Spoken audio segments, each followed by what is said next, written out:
Hey guys, welcome to podcast. So today we are going to learn about radial gradients, and we will also be touching upon diamond gradients and angular gradients as well at the same time. So for that, we'll first need to have a new design file just for this tutorial, and just double click on it.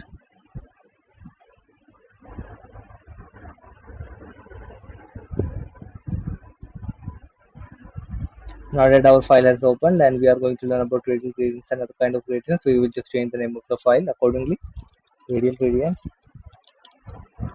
And the same time, we will also edit the name of the frame. Radial gradient. So for the purposes of this tutorial, I will just make an oval shape because you are learning about radial gradient and just position it in the middle horizontally and vertically. Now if you've been following my videos, you will be knowing that our first step will be to go into the design panel. For example, if you're a prototype or inspect panel, just go to design panel by clicking on the design. So for filling or for changing the background color, you go to the fill property and you click on the color icon. From there you go to the top left of the color palette, and currently it's solid background, so that's why it's showing a tick on solid. You can choose linear background, radial gradient background, angular gradient, diamond gradient, and image fill. Now remember, we will also be coming on image fill in our next video, not in this video, but it's a little different. So, and one thing I would definitely like to tell you is that the image fill is way more important than linear gradient or any other kind of gradient.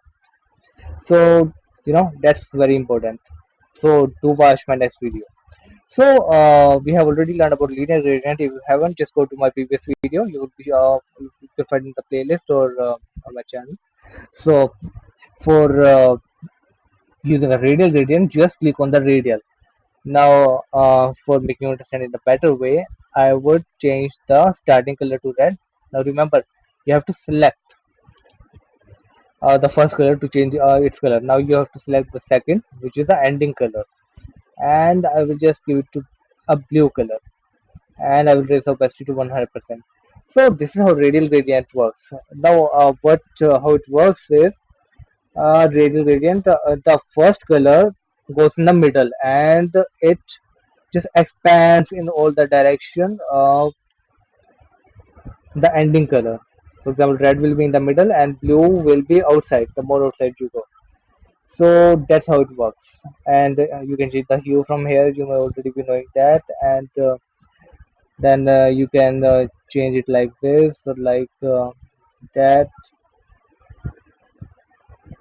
or like whatever is your requirement, you just change the position of the line like that, or you can also change it like this as well. So that all depends on what kind of style do you want of gradient.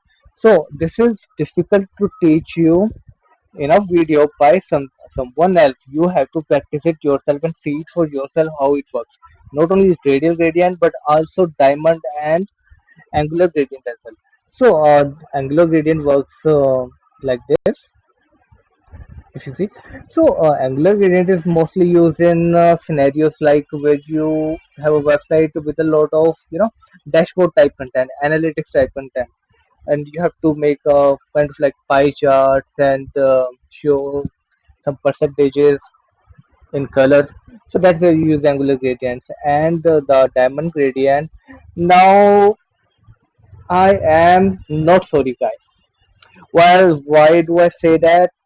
I say that because I have no idea where you use angular gradients. In fact, I would like to learn as well. I have never come across a scenario where it was required. I have never come across an example in my whole learning career about the design uh, where the angular design is used. If you have any idea, just let me know in the comments. So I will leave the angular gradient, diamond gradient right there. So thank you guys. I hope this lecture was good for you and you learned something useful. So if yeah, then please like, share, and subscribe. And if not, then please like, share, and subscribe. We are very greedy people. We are YouTubers. We do not care if you learn or not. Trust me on that. Well, not exactly. So thank you guys. I hope you learned. So yeah, just stick to my next video. I'll be coming with an image background. That's very important. I've already said that to you. So thank you.